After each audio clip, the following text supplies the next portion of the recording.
হারুন বাইনাওয়ালা তোর দুইটা হাও ধরে কই কাল থেকে তোর রোজা তাহন লাগতো না। আমি রোজা রাখতে হলে তোমার কিসে? তোরে যে না হচ্ছে রোজা না লাগতো না, তুই কি বাংলা বুঝোস না? হাই দাদা ভাই, হারুনের রোজা রাখবো তুমি না ওরকে? You are a good question. তুমি কি মুসলমান? হে বেটা কেলা গেছে না হরে এটা তুই বুঝতে না। রাইট করে আমার লয়েছে রিকা রোজা রাখবো কইয়া। দাদু ভাই, দাদু ভাই, হ্যাঁ কয়টা বাজে? হে বেটা ওগলে 10টা বাজে ঘুমোতে উঠছি। 10টা বাজে? হ্যাঁ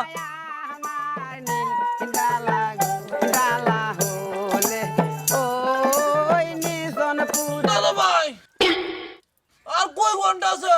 দূর বেটা ওগলে জোরে আজান দিছে, উজু হতাছি নামাজ যাম। নামাজও যাই। দূর বেড়া, চললে তো চ্যালেঞ্জ চলতেছে না। ডাক্তার বারাত গেল, ডাক্তার জব দিব, তুমি আসো নামাজ লইয়া। لا حول ولا قوة إلا بالله. ডাক্তার